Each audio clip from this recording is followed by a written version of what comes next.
तो बहुत बहुत नमस्कार सब बच्चों को। जैसे कि आप लोग जानते हैं कि AA 2023 की जो फॉर्म भरने की डेट थी वो खत्म हो चुकी है, लेकिन अभी तक एग्जाम की डेट हमारे सामने नहीं आई है। तो इस बात को माइंड में रखते हुए मुझे ऐसा लग रहा है कि अभी आपके पास अच्छा खासा समय है इस एग्जाम की तैयारी करने का, राइट। अगर आप लोग हमारे साथ जुड़कर एग्जाम की तैयारी करना चाहते हैं तो एक हमारा नया बैच 12 सितंबर 2023 से स्टार्ट हो रहा है। उस बैच में आपको proper live classes, previous year questions, recorded classes, full syllabus coverage, doubt classes, 24/7 doubt room या डाउट आप कोई बॉक्स मान लीजिए या आप डाउट, बेसिकली वो एक ग्रुप है, और पर्सनल मेंटरशिप। आप इस कोर्स के अंदर एनरोलमेंट करके junior executive common cadre AA 2023 की पूरी तैयारी कर सकते हो। आपने ये वाला कोड Y724 यूज करना है। अगर आप इसको यूज कर लेते हैं तो आपको मिलेगा 80% का डिस्काउंट, प्लस साथ में मेरे द्वारा पर्सनल मेंटरशिप कि कैसे आपने तैयारी करनी है और कैसे आपका एग्जाम पास करवाया जाएगा, राइट। तो इसी के साथ साथ क्लास को बच्चे स्टार्ट करेंगे जल्दी से हम लोग। और ये रहा हमारी क्लास का आज का पहला क्वेश्चन आप लोगों के सामने। इनमें से कौन सा वो वर्ड है या कौन सा वो विशेषण है, कौन सा वो एडजेक्टिव है जो प्रियम्बल के अंदर आपको देखने को नहीं मिलता? लिबर्टी, टॉलरेंट, सॉवरेन और सेक्युलर। अगर हम बहुत सिंपल तरीके से प्रियम्बल की बात करें तो प्रियम्बल बेसिकली एक टाइप का इंडेक्स है, एक तरीके का बेसिक इंट्रोडक्शन है जो बताता है कि हमारे पूरे संविधान के अंदर क्या उसकी एक, कहते हैं कि संविधान के अंदर बेसिकली क्या लिखा हुआ है या संविधान किसके लिए बात कर रहा है, क्या बात कर रहा है। तो इस तरीके से हमारा प्रियम्बल काम करता है। हमारे प्रियम्बल में कहीं पर भी टॉलरेंट वर्ड हमें देखने को नहीं मिलता। तो right answer is definitely be. Right answer is definitely be. और जो बच्चे क्लास के अंदर जुड़ चुके हो, क्लास को एक बार लाइक जरूर कर देंगे और बाकी बच्चों के साथ शेयर जरूर कर देंगे, राइट। तो इसी के साथ साथ यहां पर हमारा ऑप्शन और बी करेक्ट होगा। अगर हम थोड़ा सा और जानना चाहें प्रियम्बल के बारे में तो प्रियम्बल को लेके एक माइंड में क्वेश्चन हमेशा रहता है। प्रियम्बल को लेकर एक माइंड में क्वेश्चन बच्चों का हमेशा रहता है कि क्या प्रियम्बल को अमेंड किया जा सकता है? जैसे हम संविधान का संशोधन करते हैं, क्या हम प्रियम्बल को अमेंड कर सकते हैं कि नहीं कर सकते? The answer is yes. तो सर क्या आज तक प्रियम्बल को अमेंड किया गया है? Again the answer is yes. Yes, preamble को आज तक एक बार प्रियम्बल का संशोधन किया गया है या एक बार प्रियम्बल का अमेंडमेंट किया गया है। कब किया गया था? 1976 में किया गया था, 42वें संशोधन के समय या 42nd कॉन्स्टिट्यूशनल अमेंडमेंट एक्ट के समय जब किया गया था। तो इसके अंदर 3 नए वर्ड्स को ऐड किया गया था प्रियम्बल के अंदर।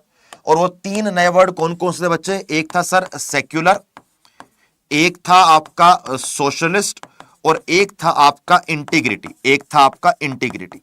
तो इन 3 वर्ड्स को प्रियम्बल में ऐड किया गया था। और यस, प्रियम्बल को अमेंड कर सकते हैं।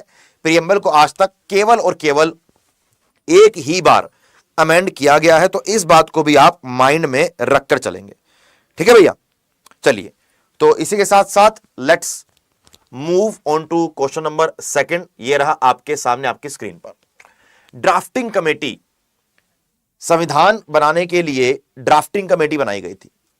इस ड्राफ्टिंग कमेटी को 2 साल 11 महीने और 18 दिन लगे थे ड्राफ्ट अपना पूरा संविधान को क्रिएट करने में। लेकिन ड्राफ्टिंग कमेटी के हेड कौन थे? Right answer is B.R. Ambedkar is the correct answer. अब B.R. अंबेडकर की अगर हम बात कर रहे हैं तो B.R. अंबेडकर को father of the Indian constitution भी कहा जाता है, ठीक है। और B.R. अंबेडकर ने ही आर्टिकल 32 को, यानी कि फंडामेंटल राइट के एक आर्टिकल को soul of the Indian constitution, Indian constitution की आत्मा या मोस्ट इंपॉर्टेंट आर्टिकल भी कहा था, और वो आर्टिकल 32 है। ध्यान रखेंगे इस बात को। तो राइट आंसर इज ए। अगला क्वेश्चन, चलिए next. Which hills are located at the junction of eastern and western Ghats? तो सबसे पहले तो पता ही होना जरूरी है कि ईस्टर्न घाट्स और वेस्टर्न घाट्स क्या होते हैं, है ना। आइए, अगर मैं भारत के साउथ इंडिया का नक्शा बनाऊं तो भारत के आपको इस तरफ वेस्टर्न साइड आपको जो यहां पर पहाड़ देखने को मिलेंगे या आपको जो रेंज देखने को मिलेगी, ये है आपके वेस्टर्न घाट्स। इसके बिल्कुल अपोजिट यहां पर आपके ये है आपके ईस्टर्न घाट्स। ये है आपके ईस्टर्न घाट्स, जिनके इस तरफ बंगाल की खाड़ी है और वेस्टर्न घाट की इस तरफ क्या है? अरेबियन सी है, अरब सागर है। तो जहां पर इनका मिलन हो रहा है, जहां पर ईस्टर्न घाट्स और वेस्टर्न घाट्स आकर मिलते हैं, वो है नीलगिरी की पहाड़ियां। तो right answer is definitely Nilgiri is the correct answer. और नीलगिरी आपको केरला और तमिलनाडु दोनों के अंदर पाए जाते हैं, ध्यान रखेंगे इस बात को भी। राइट, चलिए अगला क्वेश्चन आपके सामने ये रहा आपकी स्क्रीन पर। चलो थोड़ी सी डिटेल और भी है कि यहां से आप, ये आपके वेस्टर्न घाट्स, ये आपके ईस्टर्न घाट्स, और यहां पर आकर ये मिल रहे हैं। यहां पर आपका लिखा ना आपको नीलगिरी हिल्स, यहीं पर आकर ये दोनों आपस में आके मिलते हैं, ध्यान रखेंगे इस बात को। राइट, चलिए। In which part of India are Patkai Bum? Patkai Bum का आपने शायद नाम सुना होगा। पटकाई बम्स एक हिल्स है। आपने मुझे बताना है कि पटकाई बम हिल्स भारत के कौन से हिस्से के अंदर पाए जाते हैं। पटकाई बम हिल्स भारत के अरुणाचल प्रदेश के अंदर पाए जाते हैं, और अरुणाचल प्रदेश नॉर्थ ईस्ट में है। तो definitely the correct answer is northern part of India, option number C is correct. Northern part of India, option number C is 100% definitely correct. Right, चलिए अगला क्वेश्चन आइए आपके सामने है। जैसे आप यहां पर देख पा रहे होंगे मेरे ख्याल से, यहां पर आपको गारो हिल्स देखने का मिल रहा है, देख पा रहे हैं आप। खासी, जयंतिया, ये आपके सारे मेघालय में है। यहां पर आपको मिकिर हिल्स आपको देखने को मिल रहे हैं। ये आपको ब्रह्मपुत्र यहां से आती हुई दिख रही है, ये ब्रह्मपुत्र की लाइन दिख रही है आपको यहां पर, ठीक है। ये आपके पटकाई बम्स है, पटकाई बम्स जो आपको अरुणाचल प्रदेश के अंदर देखने को मिलते हैं, और ये कहीं ना कहीं नागालैंड के बॉर्डर को भी टच करते हैं। यहीं पर मिशमी हिल्स आपको नागालैंड के अंदर देखने को मिलते हैं, ठीक है। डाफला हिल्स आपको, सॉरी, मिशमी हिल्स आपको अरुणाचल प्रदेश में देखने को मिलते हैं। डाफला हिल्स आपको दोबारा अरुणाचल प्रदेश के अंदर देखने को मिलते हैं। नागा हिल्स आपको नागालैंड में देखने को मिलते हैं। यहां पर आपके मीजो हिल्स आपको मिजोरम में देखने को मिलते हैं। आप यहां पर देख पा रहे होंगे आपको ट्रॉपिक ऑफ कैंसर लिखा हुआ दिख रहा है, क्योंकि ट्रॉपिक ऑफ कैंसर मिजोरम और यहां पर त्रिपुरा को टच करती है। राइट, तो ये सारी डिटेल आपको तब पता लगेगी जब आपने इंडिया का बेसिक मैप पढ़ा हुआ है। तो बहुत जल्दी मैं आपके लिए एक ऐसी स्पेशल क्लास लेके भी आने वाला हूं, जहां पर हम इंडिया का मैप प्रॉपर तरीके से पूरा कवर करेंगे। चाहे वो क्लास आधे घंटे की हो, 1 घंटे की या 1.25 घंटे की हो, मुझे आइडिया नहीं है उस बात का, लेकिन हम पूरा करेंगे डिटेल के अंदर। राइट, चलिए नेक्स्ट आइए। इसके साथ साथ अगला क्वेश्चन आपके सामने, भारत की अर्थव्यवस्था किस प्रकार की अर्थव्यवस्था है? अगर अर्थव्यवस्था की बात करी जाए तो अर्थव्यवस्था बेसिकली 3 प्रकार की होती है। एक कैपिटलिस्ट इकोनॉमिक सिस्टम यानी कि पूंजीवादी अर्थव्यवस्था, एक सोशलिस्ट इकोनॉमिक सिस्टम यानी कि समाजवादी अर्थव्यवस्था, और एक mixed economic system. Capitalist economic system में जो मेन रोल रहता है, मेन इन्फ्लुएंस रहता है डिसीजन मेकिंग का, वो रहता है डिमांड और सप्लाई पर, कि जिस प्रोडक्ट की डिमांड ज्यादा होगी मार्केट के अंदर वही प्रोडक्ट बिकेगा। अगर डिमांड और सप्लाई का जोर रहेगा मार्केट पर, यानी कि अपर हैंड इन्फ्लुएंस रहेगा, तो यानी कि private sector major role play करेगा कैपिटलिस्ट इकोनॉमिक सिस्टम में। क्योंकि कैपिटलिस्ट इकोनॉमिक सिस्टम का जो बेसिक ऑब्जेक्टिव रहता है वो रहता है क्या? पैसा कमाना। Second, socialist economic system, capitalist का बिल्कुल उल्टा, कि सिक्के के अगर 2 पहलू तो एक तरफ कैपिटलिस्ट और दूसरी तरफ सोशलिस्ट, बिल्कुल उसके बाईं तरफ, उल्टी तरफ उसकी, है ना। और वो बिल्कुल उससे उल्टा है, जहां पर कैपिटलिस्ट इकोनॉमिक सिस्टम में major influence, major role private company का है, वहीं पर कैपिटलिस्ट सोशलिस्ट इकोनॉमिक सिस्टम में सरकार का, पब्लिक सेक्टर का सबसे बड़ा रोल है। यानी कि सारे डिसीजन सरकार लेगी, कोई अथॉरिटी लेगी, कोई गवर्नमेंट लेगी, उसमें प्राइवेट रोल का रहेगा बहुत कम। फिर आया मिक्स्ड इकोनॉमिक सिस्टम। अब कैपिटलिस्ट इकोनॉमिक सिस्टम अपने आप में एक एक्सट्रीम इकोनॉमिक सिस्टम है कि सारा काम निजी क्षेत्र संभाल रहा है। Public economic system, socialist economic system अपने आप में एक एक्सट्रीम सिस्टम है, जहां पर सारा काम सरकार संभाल रही है। तो भारत के लिए दोनों ही अच्छे नहीं थे, तो भारत के अंदर अंततः मिक्स्ड इकोनॉमिक सिस्टम को अपनाया गया। भारत के अंदर अंततः मिक्स्ड इकोनॉमिक सिस्टम को अपनाया गया। तो इंडिया के अंदर मिश्रित अर्थव्यवस्था या मिक्स्ड इकोनॉमिक सिस्टम पाया जाता है। अब एग्जाम में क्वेश्चन एक बार यह आया था कि भारत में मिक्स्ड इकोनॉमिक सिस्टम, कि भारत में मिक्स्ड इकोनॉमिक सिस्टम कौन से 5 ईयर प्लान में एडॉप्ट किया गया था? कौन से 5 ईयर प्लान में एडॉप्ट किया गया? जब भारत देश आजाद हुआ और पहला 5 ईयर प्लान बना 1951 से लेकर 1956 तक पहला प्लान, तो तब हमने सोशलिस्ट इकोनॉमिक सिस्टम को अपनाया, तब हमने सोशलिस्ट इकोनॉमिक सिस्टम को अपनाया। लेकिन वहीं पर जब सेकंड 5 ईयर प्लान आया 1956 से लेकर 1961 तक, यहां पर हमने मिक्स्ड इकोनॉमिक सिस्टम को अपना लिया था और आज तक भी भारत के अंदर हम मिक्स्ड इकोनॉमिक सिस्टम लेकर चलते हैं, राइट। अगला क्वेश्चन, आइए बच्चे, काफी डिटेल में हो गया ये वाला क्वेश्चन मेरे ख्याल से। Which of the following economic activities employ the maximum number of people in India? इन चारों में से वो कौन सी आर्थिक गतिविधि है जो भारत में सबसे ज्यादा लोगों को एम्प्लॉयमेंट या रोजगार प्रोवाइड करती है? देखो, हमारे भारत का कोई भी इकोनॉमिक सेक्टर होगा, चाहे प्राइमरी हो, चाहे आपका सेकेंडरी हो, टर्शरी हो। प्राइमरी मतलब एग्रीकल्चर, सेकेंडरी मतलब इंडस्ट्री और टर्शरी मतलब सर्विस, सेवाओं वाला क्षेत्र, राइट। किसी भी अगर मैं सेक्टर की बात करता हूं तो उस सेक्टर में योगदान दो प्रकार के होते हैं। एक योगदान रहेगा आपका जीडीपी के अंदर, एक योगदान रहेगा उसका एम्प्लॉयमेंट यानी कि रोजगार के अंदर। अगर एग्जाम में क्वेश्चन आ जाए कि वो कौन सा सेक्टर है जो जीडीपी के अंदर या फिर राष्ट्रीय उत्पादन के अंदर या राष्ट्रीय आय के अंदर सबसे ज्यादा योगदान देता है, तो आपने आंसर देना है सर्विस सेक्टर यानी कि टर्शरी सेक्टर। सर्विस सेक्टर यानी कि टर्शरी सेक्टर, थर्ड वाला सेक्टर हमारा।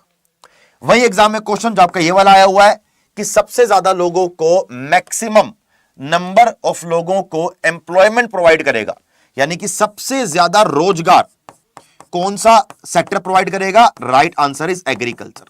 Right answer is agriculture. ध्यान रखेंगे इस बात को। 48% लोग आज भी भारत में एग्रीकल्चर से, 48% लोग आज भी भारत में एग्रीकल्चर से क्या करते हैं? रोजगार प्राप्त करते हैं। वहीं पर लेकिन एग्रीकल्चर जहां पर 48% लोगों को रोजगार दे रहा है, तो इकोनॉमिस्ट से, अर्थशास्त्रियों से पूछा गया कि अगर 48% लोग रोजगार ले रहे हैं एग्रीकल्चर से, तो भैया एग्रीकल्चर का एक एवरेज राष्ट्रीय आय में या जीडीपी में योगदान कितना होना चाहिए? तो लोगों ने बोला कम से कम 40%। लेकिन जब भारत की अर्थव्यवस्था को हमने रिसर्च किया, समझा, तो यह पता लगता है कि एग्रीकल्चर जीडीपी में या राष्ट्रीय आय में या राष्ट्रीय उत्पादन में केवल और केवल 18% का योगदान देता है। तो ये जो 30% का गैप है, ये एक प्रकार की अनएम्प्लॉयमेंट है। तो आप लोग मुझे कमेंट करके कमेंट बॉक्स के अंदर ये बताएंगे कि इस प्रकार की अनएम्प्लॉयमेंट को क्या बोला जाता है, या भारत के एग्रीकल्चर में, भारत के कृषि क्षेत्र में किस प्रकार की, भारत के कृषि क्षेत्र में किस प्रकार की बेरोजगारी पाई जाती है। Very simple, right. चलिए, इसके साथ साथ अगला क्वेश्चन ये रहा आपके सामने। विच of the following come under the quaternary services? Quaternary sector, तो हमने आपको कल क्या पढ़ाया था? एक होता है प्राइमरी सेक्टर, एक होता है सेकेंडरी सेक्टर, एक होता है आपका टर्शरी, एक होता है आपका tertiary sector. Primary, secondary, tertiary. अब टर्शरी में से एक चौथा सेक्टर क्वार्टरनरी सेक्टर अलग बनाया गया। टर्शरी में से एक सेक्टर काट के क्वार्टरनरी सेक्टर एक अलग बनाया गया। अब क्वार्टरनरी सेक्टर केवल और केवल इंफॉर्मेशन टेक्नोलॉजी की, केवल और केवल इंफॉर्मेशन टेक्नोलॉजी के बारे में बात करता है। किसकी बात करेगा बच्चे? आईटी सेक्टर की बात करेगा, आईटी सेक्टर की। तो right answer is information technology is the 100% correct answer. आइए, अगर आप लोगों को क्वेश्चंस पसंद आ रहे हैं, अगर आपको लगता है कि एफर्ट्स मेरी साइड से पूरे हैं, तो एक बार आप प्लीज क्लास को लाइक कर दीजिए और बाकी बच्चों के साथ इस सेशन को, इस क्लास को शेयर भी कर दीजिए। Very simple. Next, most of the jute mills of India are located in which state? अब जूट की खेती के लिए ना, और चावल की खेती के लिए बहुत सारा पानी चाहिए होता है। तो सबसे ज्यादा अगर मैं चारों की बात करूं तो मेरे तरफ से राइट आंसर रहेगा West Bengal is the correct answer. जब भी आप जूट का बिजनेस करने का भारत के अंदर सोचोगे, तो उसके अंदर अगर वेस्ट बंगाल का नाम ना आए कि वहां से रॉ मटेरियल लेके आ जाते हैं, तो मतलब आप बिजनेस नहीं कर रहे हैं। तो right answer is B, West Bengal is the 100% correct answer. अगला क्वेश्चन, 2002 में वर्ल्ड कप हुआ, फुटबॉल वर्ल्ड कप, जिसे हम फीफा वर्ल्ड कप के नाम से जानते हैं, जिसको हम फीफा वर्ल्ड कप के नाम से जानते हैं। ये फीफा वर्ल्ड कप कतर में हुआ था। अर्जेंटीना और फ्रांस फाइनल के अंदर पहुंचे थे और अर्जेंटीना ने इस खिताब को जीता था। ठीक है, क्वेश्चन क्या है कि सिल्वर बूट किसको मिला? Right answer is Lionel Messi is the correct answer. Qatar 2022 के वर्ल्ड कप से एक बहुत बड़ा स्टार बाहर निकला, क्या नाम था उनका? मयाप्पे। मयाप्पे फाइनल मैच में लगातार, कहते हैं ना कि उस एक मैच से, जिन लोगों ने मैच देखा है, उस मैच से लोगों ने एक चीज सीखी कि चाहे रिजल्ट जो भी आए, आपने अंत तक हार नहीं माननी। फ्रांस के प्रेसिडेंट ने जब मयाप्पे के पास खुद आकर उसके कंधे पर हाथ रख के उसको ये बोला होगा ना, चल कोई बात नहीं, तूने जो एफर्ट किया वही बहुत बड़ी चीज है। तो आप इमेजिन कर सकते हो कि आपके कंधे पे आके नरेंद्र मोदी जी आपके कंधे को थपथपा रहे हैं कि चल कोई बात नहीं, अगली बार देखेंगे। आप वो फीलिंग सोचो, क्या लगता है आपको कि कोई चीज उससे बड़ी हो सकती है? नहीं हो सकती। तो यस, अगर हम बात करते हैं यहां पर क्वेश्चन 9 में, राइट आंसर इज ए। लेकिन अगर गोल्डन बूट की बात करी जाए तो is the correct answer is Mbappe is the 100% correct answer. France के हैं ये, फाइनल के अंदर उन्होंने एक कमाल कर दिया था। लियोनेल मेसी अर्जेंटीना के 7 गोल के साथ। वहीं पर ब्रॉन्ज बूट ओलिवियर गिरोड को और जूलियन एल्वेरेस को, दोनों के 4-4 गोल थे और इनको दोनों को ब्रॉन्ज बूट मिला। ध्यान रखेंगे बात को। तो जो सबसे ज्यादा गोल करेगा उसे गोल्डन बूट मिलेगा, उससे कम वाले को सिल्वर बूट, और सबसे कम वाले को, यानी कि जो 3 कैटेगरी रहेंगी टॉप की, उनको मिलेगा ब्रॉन्ज बूट। तो Kylian Mbappe golden boot 8 goals, Lionel Messi 7 goals silver boot, और ये दोनों भाई अपने 4-4 गोल के साथ अपना वर्ल्ड कप का, फीफा वर्ल्ड कप का एंड बड़ा शानदार किया इन लोगों ने, है ना भैया? खुशी तो मिली गई होगी ना जब कुछ जीत लिया तो। In which state of India Kolar gold mines are located? मुझे नहीं लगता कि इसका आंसर गलत दे पाएगा, क्योंकि हम सब बच्चों ने, सब लोगों ने केजीएफ मूवी जरूर देखी होगी। केजीएफ में कोई आप में से रॉकी भाई का नाम नहीं जानता हो, ऐसा हो नहीं सकता। जल्दी बोलो कि आप लोगों ने मूवी देखी है कि नहीं देखी है। आई एम श्योर कि आप सबने मूवी जरूर देखी होगी, है ना? सब बच्चे बोल रहे हैं हाँ हाँ हाँ देखिए देखिए देखिए, है ना? रॉकी भाई, सलाम रॉकी भाई, सब जानते हैं, है ना भैया? तो right answer is Karnataka is the 100% correct answer, right. चलिए, इसी के साथ साथ अगला क्वेश्चन आपके सामने ये रहा आपकी स्क्रीन पर। फंडामेंटल ड्यूटीज कौन से पार्ट के अंदर डाला हुआ? फंडामेंटल ड्यूटीज एक ऐसा टॉपिक है जो आपके एग्जाम में आपको बार बार लगातार हर बार देखने को मिल सकता है, ठीक है?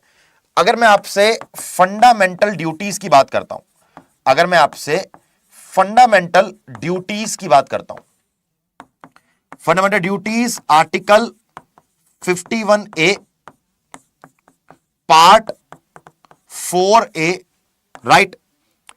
42वें अमेंडमेंट 1976 में इसको ऐड किया गया था। भारत में टोटल 11 फंडामेंटल ड्यूटीज है। 1976 में 10 फंडामेंटल ड्यूटीज को ऐड किया गया, और उसके बाद हमारे 86th अमेंडमेंट जो 2002 के अंदर हुआ, उसमें एक और फंडामेंटल ड्यूटी को ऐड किया गया, तो दोनों मिलाकर 11 हो जाती हैं, दोनों मिलाकर 11 हो जाती हैं, ठीक है? इसके लिए कमेटी का भी गठन किया गया था जिसने फंडामेंटल ड्यूटीज को संविधान में डालने की रिकमेंडेशन दी थी। उस कमेटी का नाम था स्वर्ण सिंह कमेटी।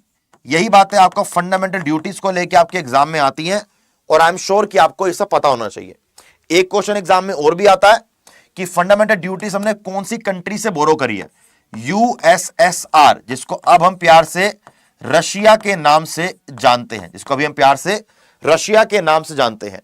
तो right answer is part 4A, option number C is correct, right. चलिए अगला क्वेश्चन, आइए बच्चे। थर्ड राउंड टेबल कॉन्फ्रेंस कौन से साल में हुई थी? अगर फर्स्ट की बात करूं तो 1930 में, सेकंड 1931 में, और थर्ड 1932 में। Right answer is 1932 is the correct answer. Mahatma Gandhi ने केवल और केवल second round table conference Gandhi Irwin pact के बाद अटेंड करी थी ना। उन्होंने फर्स्ट अटेंड करी, और थर्ड में तो कांग्रेस को इनवाइट किया ही नहीं गया था। तो ये नहीं बोलेगा उन्होंने अटेंड नहीं करी, कांग्रेस के किसी भी लीडर को इनवाइट किया नहीं गया था। B.R. अम्बेडकर एक ऐसे शख्स हैं जिन्होंने round table conference 1, round table conference 2 और राउंड टेबल कॉन्फ्रेंस 3 तीनों अटेंड करी हैं, राइट। चलिए, और राउंड टेबल कॉन्फ्रेंस 3 के बाद एक व्हाइट पेपर बना, और व्हाइट पेपर के बेस पर ही, मतलब व्हाइट पेपर कहने का होता है वो, व्हाइट पेपर के ऊपर बहुत सारी चीजें लिखी होती हैं, और उसके बेस पर गवर्नमेंट ऑफ इंडिया एक्ट 1935 बनाया गया था। ध्यान रखेंगे इस बात को, राइट। चलिए, इसी के साथ साथ नेक्स्ट क्वेश्चन ये रहा आपके सामने। इनमें से कौन से कांग्रेस के नेता ने, या इनमें से कौन से इंडियन ने नेटाल इंडियन कांग्रेस की स्थापना करी? देखो, नेटाल इंडियन कांग्रेस 1894 के अंदर साउथ अफ्रीका में इसका गठन किया गया था। अब इनमें से साउथ अफ्रीका केवल महात्मा गांधी साहब ही गए थे। तो महात्मा गांधी ने 1894 में नेटाल इंडियन कांग्रेस की शुरुआत करी साउथ अफ्रीका में। और इसके साथ साथ कुछ बातें और इंपॉर्टेंट है, अगर आप जानना चाहे तो जान लीजिए, नहीं जानना चाहे तो बल्ले बल्ले। महात्मा गांधी के नाम कुछ इंपॉर्टेंट न्यूज़पेपर्स हैं, एक इंडियन ओपिनियन, एक यंग इंडिया, एक हरिजन और एक नवजीवन। ये चारों न्यूज़पेपर्स हैं and they were published by और दे were written by Mahatma Gandhi. ध्यान रखेंगे बात को, एग्जाम में कभी कभी ये बातें आ जाती हैं, राइट। चलिए अगला क्वेश्चन, बस भाई आगे बढ़ो अब। क्वेश्चन 14, प्योंगयांग, नाम ही इतना खतरनाक है कि बोलने के अंदर जबान, लिप्स सब कुछ हिल जाता है ना। प्योंगयांग कौन सी कंट्री की कैपिटल है? Right answer is north Korea is the correct answer. Pyongyang north Korea की कैपिटल है। वहीं पर सियोल साउथ कोरिया की कैपिटल है। नॉर्थ कोरिया और साउथ कोरिया की अगर बात करी जाए, ये आपको दिख रहा होगा यहां पे, ये ऊपर पूरा चाइना, चाइना के साथ में आपको दिख रहा है ये नॉर्थ कोरिया, फिर आपको यहां दिख रहा है पूरा का पूरा साउथ कोरिया। साउथ कोरिया की राजधानी सियोल है और ये इसकी राजधानी कौन सी है? प्योंगयांग। प्योंगयांग इसकी कैपिटल है। ध्यान रखेंगे इस बात को, ध्यान, ठीक है भैया। तो Pyongyang is the capital of north Korea, Seoul is the capital of south Korea. Bharat के साउथ कोरिया के साथ रिलेशन अच्छे हैं, नॉर्थ कोरिया के किसी के भी साथ रिलेशन अच्छे नहीं है। ध्यान रखेंगे इस बात को, ठीक है। चलिए इसी के साथ साथ आगे बढ़ेंगे। ये रहा, अब देखो अगर देख पाओ ना अगर आप, तो ये जो एरिया, ये वाला एरिया, यहां पर आपको नॉर्थ कोरिया और साउथ कोरिया देखने को मिलेंगे, ठीक है। ये आपका इंडिया, यहां पर आपका चाइना, ऊपर आपका मंगोलिया और यहां पर आपका नॉर्थ कोरिया, साउथ कोरिया, ठीक है भैया। चलिए अगला question, who was the first women to became the governor of Indian state? Very good question, very good question, very important question and very relevant question, जो एग्जाम में कई बार आ चुका है, ठीक है। क्या पूछा है कि भारत के किसी भी राज्य की बात करो और किसी भी राज्य की पहली महिला राज्यपाल का नाम बताइए। आप सब आंसर सही दे रहे हैं, because the correct answer is Sarojini Naidu is the correct answer. Sarojini Naidu is the 100% correct answer. आप सब लोग बिल्कुल सही आंसर दे रहे हो, लेकिन यहां पर अब एक बात और भी आएगी जो हमने और समझनी है। इंडियन नेशनल कांग्रेस जिसकी स्थापना 1885 के अंदर करी गई थी, वोमेश चंद्र बनर्जी या WC बनर्जी पहले अध्यक्ष थे कांग्रेस के। लेकिन एग्जाम में क्वेश्चन आता है कि first female president of INC, right answer is Annie Besant. Right answer is Annie Besant. कब बनी थी? 1917 Calcutta session, 1917 Calcutta session, Annie Besant, यानी कि पहली महिला प्रेसिडेंट। फिर एग्जाम में क्वेश्चन आएगा कि फर्स्ट इंडियन फीमेल प्रेसिडेंट किसकी? कांग्रेस की। नाम क्या है? सरोजनी, नाम क्या बच्चे? सरोजनी नायडू। यह बनी थी 1925 में, सेशन था कानपुर सेशन। 1925 से पहले एक सेशन और हुआ था 1924 में, बेलगांव सेशन। उस बेलगांव सेशन में वो इकलौता सेशन इसलिए इंपॉर्टेंट है, महात्मा गांधी केवल एक ही बार कांग्रेस के अध्यक्ष बने हैं 1924 में, और वो बेलगांव सेशन के अंदर ही बने थे। ध्यान रखेंगे इस बात को, राइट। चलिए अगला क्वेश्चन, आइए बच्चे। Question 16, dash dance performed by Buddhist to ward off evil spirits in a dance form of Himachal Pradesh, in a dance form of Himachal Pradesh. बुरी आत्माओं को भगाने के लिए बौद्धों द्वारा किए जाने वाला नृत्य हिमाचल प्रदेश के नृत्य का कौन सा रूप है? राइट आंसर इज छम डांस। राइट आंसर इज छम dance is the correct answer.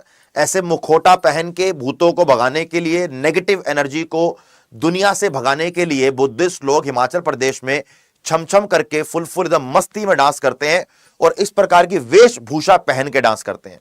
Right, तो आपके सामने है कि Cham dance performed by Buddhist to ward off evil spirits in Himachal Pradesh. The ritual is performed for greater good of humanity, destruction of bad spirits and for moral instructions to viewers. अगर आप basic इसका thought समझोगे ना, तो दुनिया में जो negativity है, दुनिया में जो बुरे काम हो रहे हैं, दुनिया में जो इविल स्पिरिट्स हैं, उनको भगाने के लिए यह डांस किया जाता है। ठीक है, चलिए नेक्स्ट अगला क्वेश्चन, क्वेश्चन नंबर 17। इनमें से ऐसे इंसान का नाम बताओ जो भारत के पीएम के साथ साथ भारत के फाइनेंस मिनिस्टर भी रह चुके हैं। मुझे लगता है कि बहुत बढ़िया आंसर है इसका, because Manmohan Singh ji is the correct answer. जिन्होंने इकोनॉमिक्स का बेसिक पढ़ा है, 1991 के इकोनॉमिक रिफॉर्म्स, जब भारत ने आईएमएफ से, बैंक ऑफ इंग्लैंड से लोन लिया था और हमारी अर्थव्यवस्था को ओपन किया था कि प्राइवेट कंपनीज बाहर से आके भारत के अंदर इन्वेस्ट कर सकती हैं, अपने ब्रांड्स ओपन कर सकती हैं। उस समय जो पीएम थे वो थे नरसिम्हा राव साहब और फाइनेंस मिनिस्टर थे हमारे कौन? मनमोहन सिंह जी। लेकिन उसी के साथ अगर आप ध्यान से देखें तो मोदी सरकार के आने से पहले मनमोहन सिंह भारत के प्रधानमंत्री बार 2 टर्म्स के लिए रहे थे ऑलमोस्ट, है ना, 2 टर्म्स उन्होंने पूरी करी थी। Manmohan Singh is the correct answer. Question number 18, seismic sea waves which approach the coast at greater force are known as. पहली बात तो यह कि सीज्मिक वेव क्या होती है। देखो, यह आपकी मानो धरती है। अब आपकी जो क्रस्ट है ना, क्रस्ट 2 प्रकार की होती है। आपकी जो क्रस्ट है वो आपकी क्रस्ट 2 प्रकार की होती है। यह आपका ओशन है।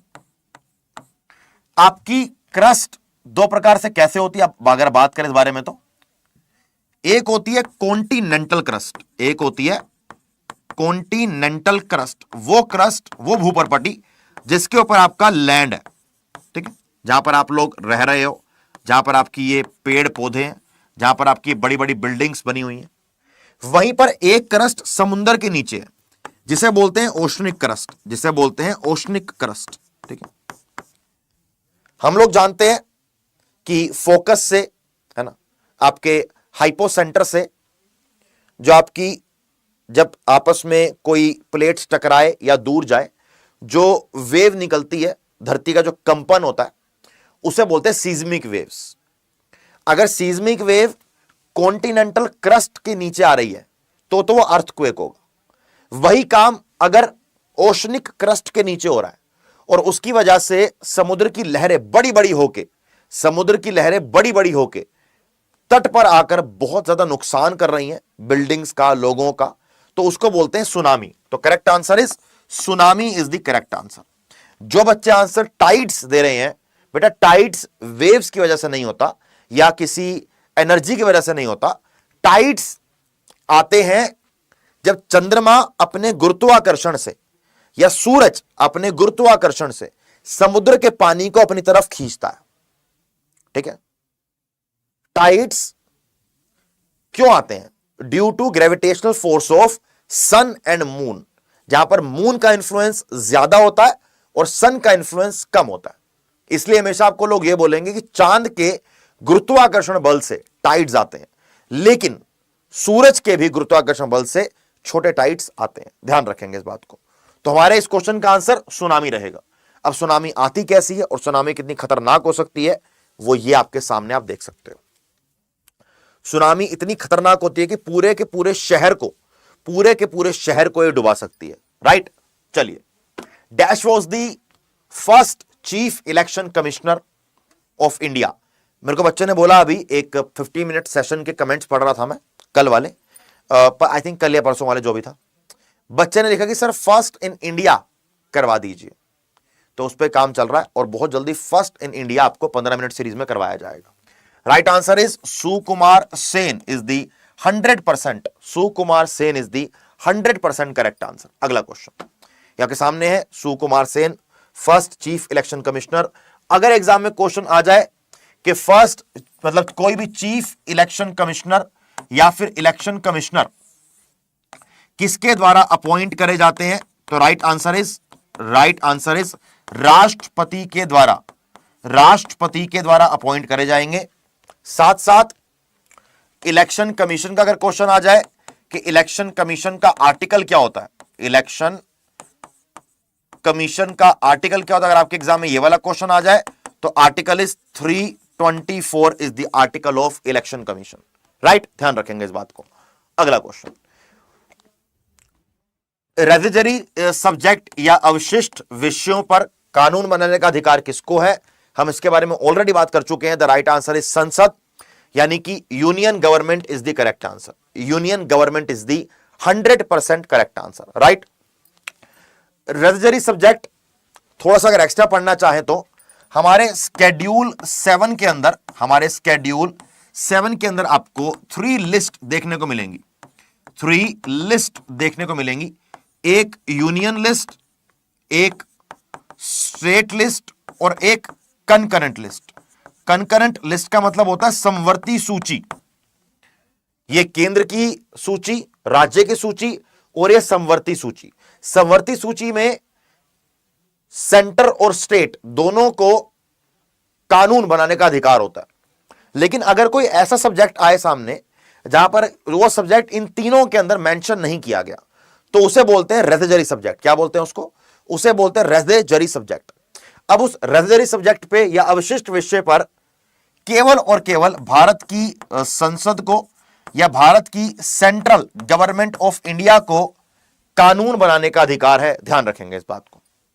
इसी के सामने अगला क्वेश्चन ये रहा आपके सामने, आर्टिकल 32 हम ऑलरेडी बात करके आए हैं कि आर्टिकल 32 को B.R. अंबेडकर के द्वारा soul of the Indian constitution या भारतीय संविधान की आत्मा का नाम दिया गया है। तो आर्टिकल 32 बेसिकली है क्या, आंसर दे देता हूं पहले। पार्ट 3 में आता है ये फंडामेंटल राइट्स में, पार्ट 3 में आता है ये फंडामेंटल राइट के अंदर आता है। आर्टिकल 32 क्या है यह जानना जरूरी है। आर्टिकल 32 संवैधानिक, आर्टिकल 32 संवैधानिक उपचारों के बारे में बात करता है या फिर कॉन्स्टिट्यूशनल, या फिर कॉन्स्टिट्यूशनल रेमेडीज के बारे में बात करता है। क्या बोलता है ये कि अगर आपके फंडामेंटल राइट्स की को वायलेट किया जाए या आपके फंडामेंटल राइट का वायलेशन किया जाए या आपके फंडामेंटल राइट को उल्लंघन किया जाए तो उस केस में आप क्या कर सकते हैं, आप डायरेक्टली सुप्रीम कोर्ट जा सकते हैं, आप डायरेक्टली हाई कोर्ट जा सकते हैं। इन दोनों केस में ये आपको रिट इशू करेंगे। ठीक है, सुप्रीम कोर्ट आर्टिकल 32 के अंदर रिट इशू करेगा और हाई कोर्ट आर्टिकल 226 के अंदर रिट इशू करेगा। हम ये बात ऑलरेडी कर चुके हैं, लेकिन मैं आपको बार बार वही कॉन्सेप्ट रिवाइज कराता हूं जो एग्जाम में आने के चांसेस बहुत ज्यादा होते हैं। अभी CHSL का एग्जाम हुआ, CGL का एग्जाम हुआ, मैंने उन एग्जाम्स के लिए बहुत ज्यादा मैराथन्स भी ली, डेली क्लासेस भी ली। अराउंड 70 से लेकर 75 क्लासेस हुई थी, 15 से लेकर 20 मैराथन हुई थी, मिक्स सब्जेक्ट वाइज। एंड में उस सब मेहनत का रिजल्ट यह आया कि 25-25 क्वेश्चन में से 12 क्वेश्चन, 13 क्वेश्चन डायरेक्टली हमारी क्लास से आए हैं। राइट, तो आपको मैं एक वादा करता हूं, 2 काम कर लो AA के लिए। एक तो हमारा जो AA का 12 सितंबर से कोर्स स्टार्ट हो रहा है, एक तो उसके अंदर ज्वाइन कर लो। ज्वाइन करने के लिए आपको Y724 कोड लगाना है, Y724 आप उसमें कोड लगाइएगा। साथ साथ जो मेरी रोज YouTube पर 9:45 PM एक क्लास होती है जिसको अभी अटेंड कर रहे हो आप लोग, इसकी जाके आप रोज प्लेलिस्ट देखो। यानी कि अगर आप लाइव आते हो तो बेस्ट है, अगर नहीं आ पाते हो तो जो इसकी प्लेलिस्ट बनी हुई है उसकी सारी क्लासेस को निपटा देना। राइट, आपको मजा आ जाएगा। तो right answer is option number C is the correct answer. अगला क्वेश्चन आपके सामने ये रहा, father of economics, father of economics या अर्थशास्त्र का जनक किसे कहा जाता है। Right answer is Adam Smith. Option number C is the 100% correct answer. Option number C is the 100% correct answer. अगला क्वेश्चन आइए बच्चे, डंकन पैसेज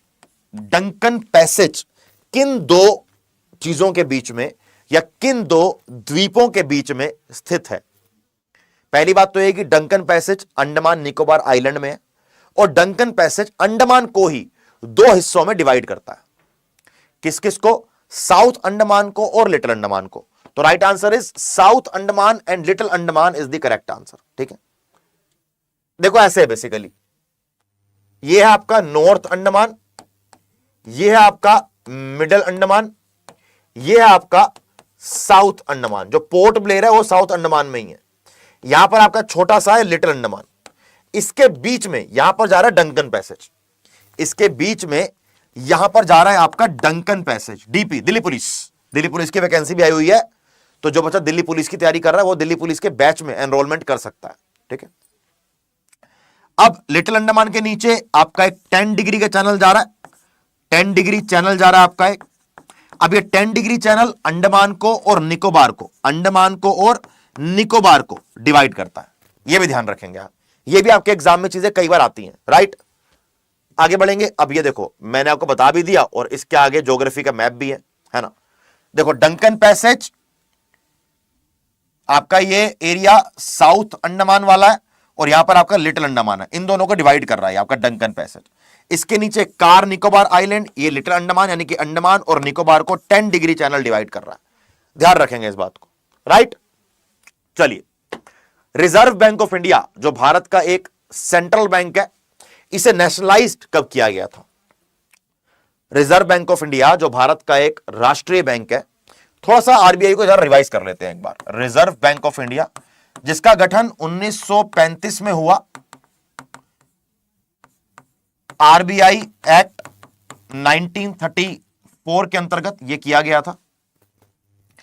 1935 में जब इसको बनाया गया तो इसका हेडक्वार्टर था कलकत्ता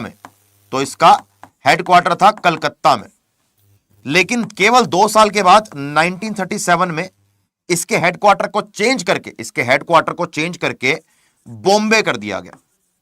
अब बॉम्बे को हमारे देश के अंदर मुंबई के नाम से जाना जाता है। एक आरबीआई के लिए कमेटी बनाई गई थी जिसका नाम है हिल्टन यंग कमीशन या कमीशन ऑन इंडियन करेंसी। क्या नाम है? इसको एक नाम से और जानते हैं, उसका नाम है royal commission on Indian currency. Royal commission on Indian currency, ध्यान रखेंगे इस बात को। ये दो नाम है और दोनों एक ही कमेटी का नाम है, इन्हीं के द्वारा आरबीआई को रिकमेंड किया गया था। ठीक है, इसके बाद फिर एग्जाम में क्वेश्चन आता है कि आरबीआई के फर्स्ट गवर्नर का नाम बताइए। Right answer is Osborne Smith. RBI के पहले गवर्नर ऑसबोर्न स्मिथ। आरबीआई के पहले भारतीय गवर्नर सीडी देशमुख। आरबीआई के current governor Shaktikanta Das. RBI governor का समय काल प्रेजेंट में कितना होता है? 3 साल होता है। आरबीआई का गवर्नर किसके द्वारा अपॉइंट किया जाता है? सेंट्रल गवर्नमेंट के द्वारा अपॉइंट किया जाता है। तो ये सारी बातें आपको पता होनी चाहिए अगर आप पूरे मार्क्स एग्जाम में लेकर आना चाहते हैं तो। अब एग्जाम में क्वेश्चन है कि नेशनलाइज्ड कब किया गया? नेशनलाइज्ड किया गया था 1 जनवरी 1949 में। तो correct answer is 1949 is the correct answer. ध्यान रखेंगे इस बात को। आइए अगला क्वेश्चन, चलिए। Which movement encouraged the formation of commercial banks in India? Right answer is स्वदेशी आंदोलन। राइट आंसर इज स्वदेशी आंदोलन जो 1905 से लेकर 1911 तक चलाई गई थी। स्वदेशी आंदोलन चलाने का जो मेन मुद्दा था वो ये था, पार्टीशन ऑफ बंगाल को रोकना। पार्टीशन ऑफ बंगाल को रोकना। ठीक है, इसी के साथ साथ मैं आपको फिर बता देता हूं कि AAI 2023 का एग्जाम की डेट नहीं आई है, लेकिन 4 सितंबर जो फॉर्म भरने की डेट थी वो खत्म हो चुकी है। दिल्ली पुलिस की नोटिफिकेशन आ चुकी है, 30 सितंबर तक फॉर्म भरे जाएंगे। जीडी की वैकेंसी आने के, जीडी की वैकेंसी बहुत जल्दी इसके भी फॉर्म स्टार्ट हो जाएंगे भरने, ठीक है, अक्टूबर के अंदर। तो आपके पास अभी ये 3 मौके हैं। इनके अलावा आपका अभी एक स्टेनोग्राफर का एग्जाम भी आप में से शायद को दे रहा होगा। इसके अलावा अगर हम बात करें एसबीआई की भी तो वैकेंसी आई हुई है ना। तो अगर तो आप बहुत सारे एग्जाम्स की तैयारी कर रहे हो, मैं आपको 2 ऑप्शन बताऊंगा अभी। अगर आप SSC plus railways in exams की तैयारी कर रहे हो तो आप एसएससी के महापैक में एनरोलमेंट कर सकते हो। आप एसएससी के महापैक में एनरोलमेंट कर सकते हो। अगर आप एसएससी प्लस, मतलब इसमें आपके दिल्ली पुलिस वाला भी आ जाएगा, SSC, railways, Delhi police plus bank, अगर आप इसकी तैयारी कर रहे हो तो फिर आपको अड्डा का महापैक, फिर आपको अड्डा का महापैक लेना चाहिए। महापैक में आपको live classes, test series, books, recorded videos, mentorship, doubt classes, doubt room, hand written notes, सब कुछ मिल जाता है महापैक में, राइट। लेकिन अगर आपने कोड क्या लगाना है, Y724 आपने कोड लगाकर एनरोलमेंट करनी है। लेकिन अगर आप केवल और केवल डबल एआई की तैयारी कर रहे हो, अगर आप केवल और केवल डबल एआई की तैयारी कर रहे हो तो आप जानते हैं कि आपके लिए हमने कोर्स लॉन्च कर दिया है। जो एक कोर्स 25 अगस्त को लॉन्च किया था, उसके अंदर भरकर कई हजारों बच्चों ने एडमिशन लिया, ठीक है। तो हमने नया बैच स्टार्ट कर रहे हैं 12 सितंबर से। तो डेफिनेटली कंपटीशन हाई रहेगा, डेफिनेटली एग्जाम का लेवल सीजीएल से बेटर रहेगा। तो अगर आप में से कोई बच्चा डबल एआई की तैयारी कर रहा है तो आप 12 सितंबर वाले एयरपोर्ट अथॉरिटी ऑफ इंडिया के कोर्स में जुड़ सकते हैं। 200 घंटे की live class, previous year questions, recorded classes, पूरा सिलेबस कवरेज, बेसिक से doubt classes, 24x7 doubt room, personal mentorship आपको इस एक कोर्स में Y724 कोड लगाकर मिल जाती है। सर कहां से मिलेगा? आपके पास 2 तरीके हैं। आप हमारी वेबसाइट पर जा सकते हैं या आप हमारी एप्लीकेशन में से ले सकते हैं। अगर आप एप्लीकेशन से लेंगे, आपको ऐप पर मेरे ग्रुप में आपको सारी पीडीएफ मिल जाती हैं। इस ऐप का लिंक वीडियो के डिस्क्रिप्शन में है। ऐप का लिंक आपकी लाइव चैट के ऊपर भी है, तो आप ऐप को डाउनलोड कीजिए। ऐप में आपको कोर्स पे एक्स्ट्रा डिस्काउंट मिल जाता है। आप हमारी वेबसाइट पर जाइए या आप हमारी एप्लीकेशन पर जाइए, जहां आपका मन करे वहां जाइए। या आपकी वेबसाइट अपनी आपके सपनों को पूरा करने का ये पहला कदम है। आप ऑल कोर्सेज पे क्लिक करेंगे, आप एसएससी पर जाएंगे। अगर आपको महापैक चाहिए तो आपको महापैक पर क्लिक करना है। यहां पर आपको एसएससी का महापैक मिल जाएगा। अगर आप यहां पर जाके व्यू ऑल पर करेंगे तो आपको एसएससी के महापैक के साथ साथ आपको यहां पर अड्डा का महापैक मिल जाएगा। अगर एसएससी, रेलवेज, पुलिस के एग्जाम की तैयारी कर रहे हो तो एसएससी का महापैक लेना। एसएससी, रेलवेज, पुलिस, डिफेंस और बैंक के एग्जाम की तैयारी कर रहे हो तो अड्डा का महापैक लेना। कोड एक ही लगाएंगे, Y724, ठीक है। इसके बाद अगर हम वापस जाएं डबल एआई पे, अगर वापस जाएं डबल एआई पे तो डबल एआई का कोर्स ये रहा आपका केवल एक ही कोर्स है यहां पर, और इसके नीचे आपकी टेस्ट सीरीज है। आपको यहां पर क्लिक करना है। पता है इस कोर्स में खास बात क्या है? इस कोर्स में खास बात यह है कि इस कोर्स में आपको डेमो क्लासेस दी हुई हैं। आप चाहो तो जाके डेमो क्लासेस यहां पर देख सकते हो कि कौन कौन सी फैकल्टी आपको क्या पढ़ाने वाली है। यह अपने आप में बड़ी खास बात है, ठीक है। आपने यहां बाय नाउ पर क्लिक करना है, आपने कोड लगाना है। मेरा कोड है Y724, कोड है Y724। जैसे ही आप यहां पर इसको अप्लाई करते हो, यह फीस अपने आप बहुत कम हो जाती है। और अभी आपको लेने के लिए मैं क्यों बोल रहा हूं, क्योंकि अभी चल रहा है डिस्काउंट। आप देख पा रहे होगे अभी चल रहा है डिस्काउंट, किसके लिए? टीचर्स डे पे, ठीक है। तो अगर आप देख रहे हो तो आपको Y724 कोड लगाना है और Y724 कोड लगाकर आपको यह कोर्स 1343 रुपए का पड़ जाएगा। अगर कोई दिक्कत हो तो मुझे टेलीग्राम पर, इंस्टाग्राम पर आप टेक्स्ट कर सकते हो। कोड में एंट्री करने से पहले आपको जो डाउट हो मुझसे पूछ लीजिएगा। अगर आपने मेरा कोड लगाया दैट इज Y724 तो आपको पर्सनल मेंटरशिप देने की जिम्मेदारी मेरी। तो अगर आप चाहते हैं इस बार डबल एआई 2023 एग्जाम पास करना तो जुड़िए हमारे साथ 12 सितंबर वाले बैच में। तब तक के लिए all the very best and जय हिंद।